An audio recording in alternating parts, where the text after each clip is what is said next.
오늘 본문의 요지는 이렇습니다. 다윗의 아들 압살롬의 죽음을 매우 슬퍼하죠. 그 슬픔의 정도가 어느 정도냐면 4절을 보면 왕이 그의 얼굴을 가리고 큰 소리로 부르되 내 아들 압살롬아 압살롬아 내 아들아 내 아들아 하니, 여기 다윗이 그냥 슬퍼했다 그 정도로 표현하지 않고 실제로 아들의 이름을 부르는 그 장면까지 묘사한 것을 보면 얼마나 깊이 슬퍼했는가 하는 생각이 듭니다. 오늘 2절에 보면 그날의 승리가 모든 백성에게 슬픔이 된지라. 지금 전쟁에서 이겼어요. 근데 그 승리가 슬픔이 된지라. 왜? 왕이 너무너무 슬퍼하니까. 그래서 오늘 제목을 붙인다면 승리가 슬픔, 뭐 이런 제목이 맞을 정도로 아주 슬픈 기색을 보이고 있습니다. 자, 이렇게 다윗이 슬퍼하는데 그 당시 장군이 요압은 어떤 반응을 보이느냐, 그의 반응이 잘 나타나 있는데요. 5절을 보면 이렇게 말하고 있죠. 요압이 집에 들어가서 왕께 말씀드리되 왕께서 오늘 왕의 생명과 왕의 자녀의 생명과 처족과 비빈들의 생명을 구원한 모든 부하들의 얼굴을 부끄럽게 하시니.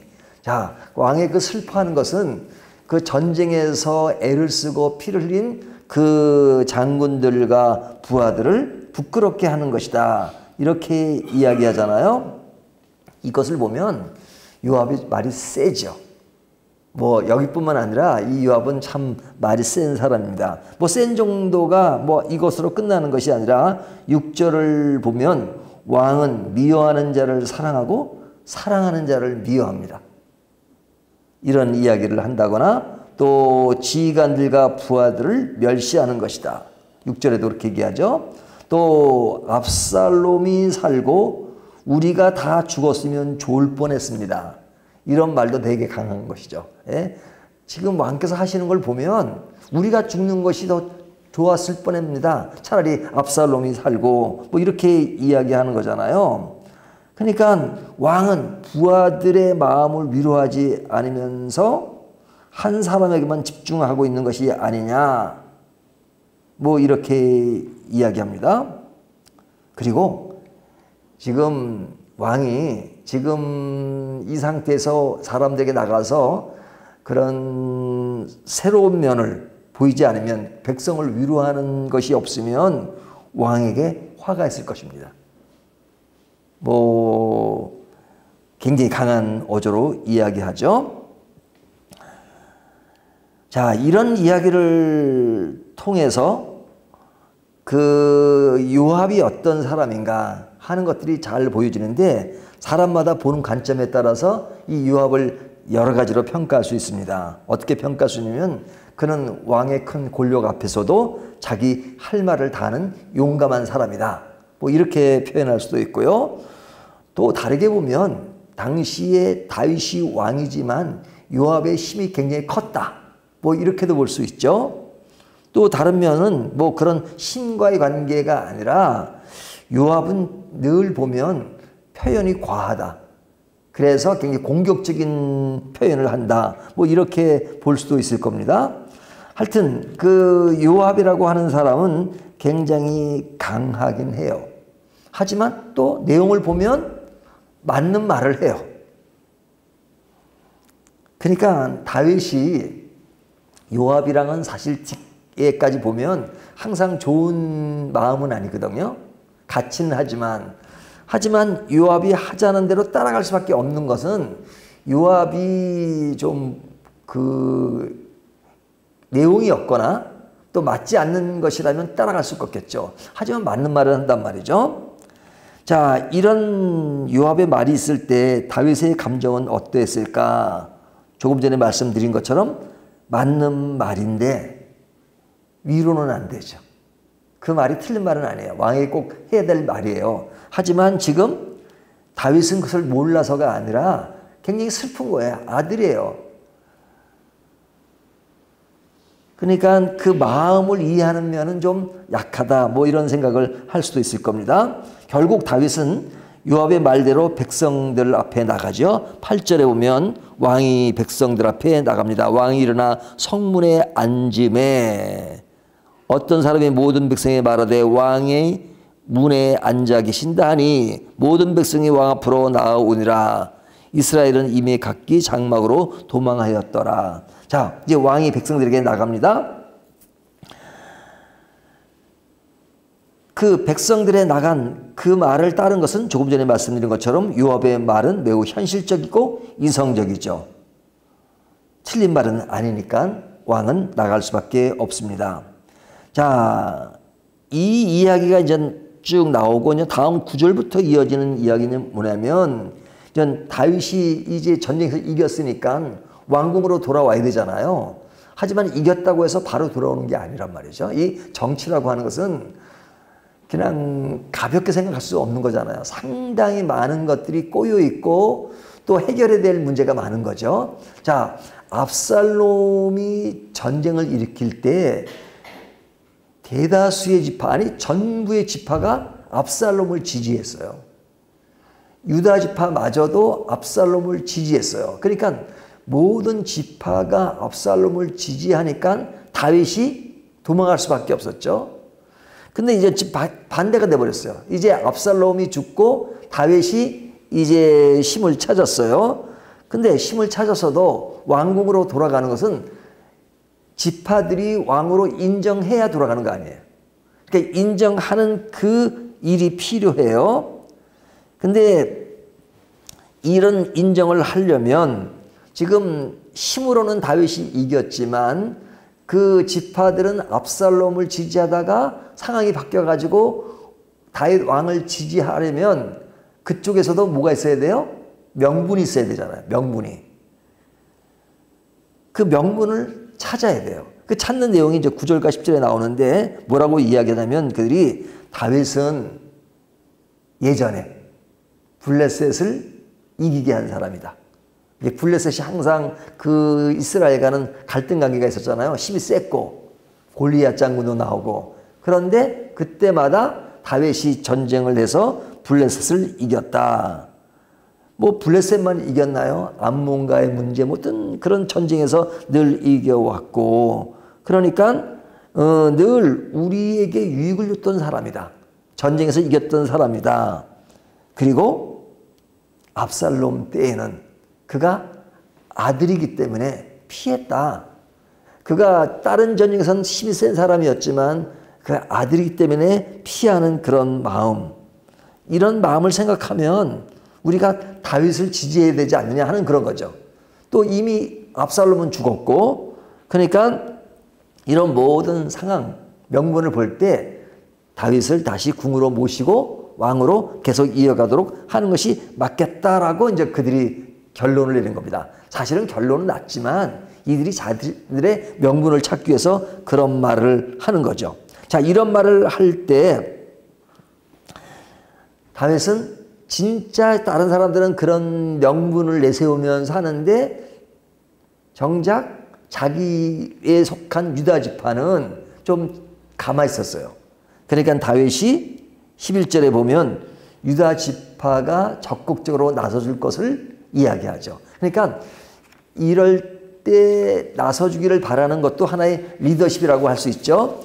그래서 왜 유다 지파는 가만히 있느냐? 다른 지파들은 이미 나를 왕궁으로 돌아오게 하는 것에 다 호응하고 있는데 왜 유다 지파는 침묵하고 있느냐? 자, 이렇게 말할 수 있는 것은 다른 지파가 이미 지지하고 있고 또 전쟁에서 이겼기 때문에 힘을 이제 받은 거예요. 그러니까 유다 지파에게 약간의 압력을 집어넣는 거죠. 왜 너희들은 가만히 있느냐? 그러면서 13절을 보면 너희는 또 아마사에게 이르기를, 여기 아마사가 누구죠? 압살롬이 전쟁을 할 때 자기의 장군으로 딱 픽업한 사람이잖아요. 그러니까 적군이에요. 패장이에요, 패장.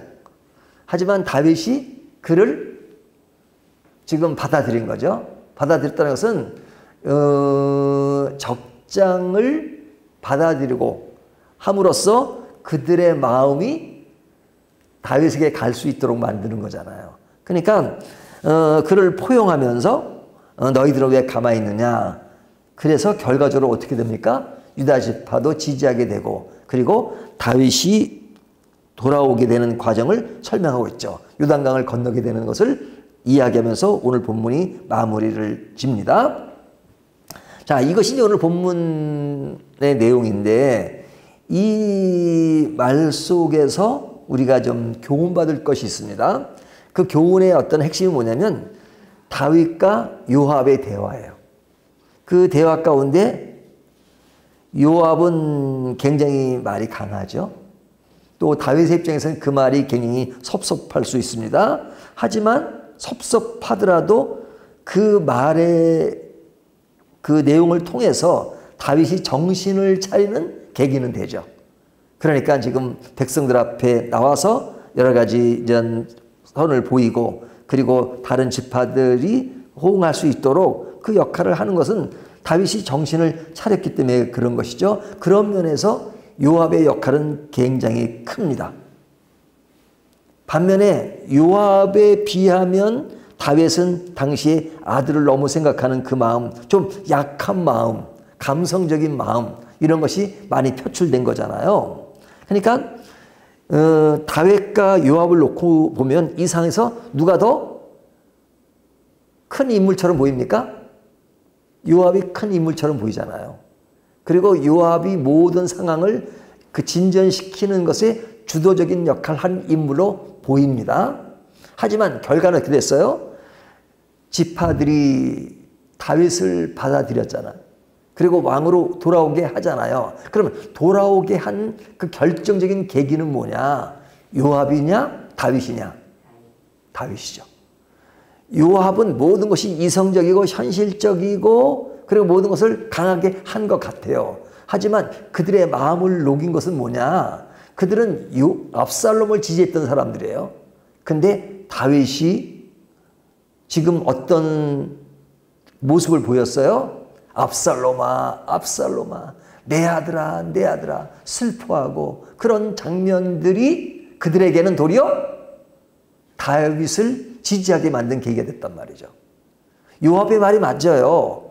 하지만 사람들에게 감동을 준 것은 그리고 그들을 받아들이게 한 것은 다윗의 그 인간적인 슬퍼하는 모습 그런 것들이 그들에게 다윗을 빨리 돌아올 수 있는 계기를 마련한 것이죠.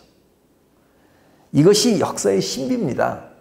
역사라는 것은 항상 똑똑한 사람들이 똑똑한 마인드를 가지고 똑같은 전략으로 하는 것으로 다 되는 것이 아니에요.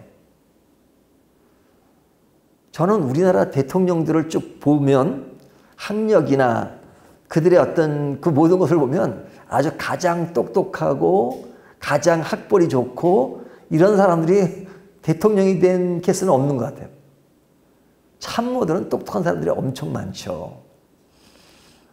그래서 모든 것이 그 사람의 말이 다 맞고 그래도 그 사람의 말 때문에 능력 때문에 그 사람이 하는 힘 때문에 모든 것이 다 되는 것은 아니란 말이죠.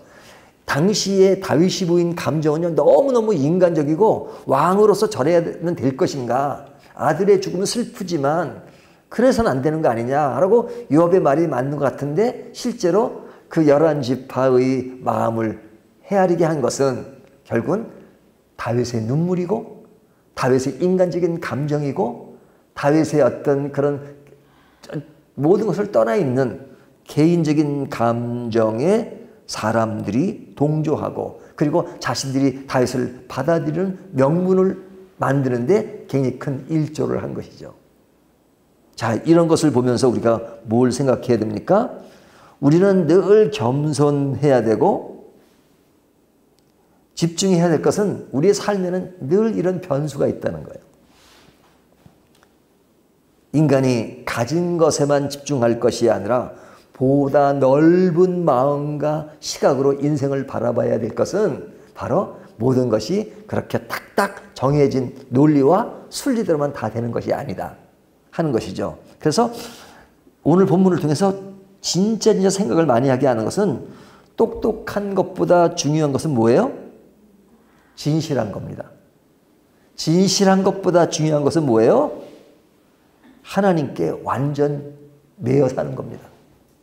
저는 그 다윗의 모습을 통해서 그것이 도리어 모든 것을 합하게 만들었다는 것을 보면서 오늘 제가 내리는 이 말씀의 결론은 뭐냐? 똑똑한 것보단 진실한 게 좋다. 진실한 것보다 좋은 것은 좀 사람들에게는 바보처럼 보이지만 하나님께 완전히 매여서 하나님만 의지하고 사는 것.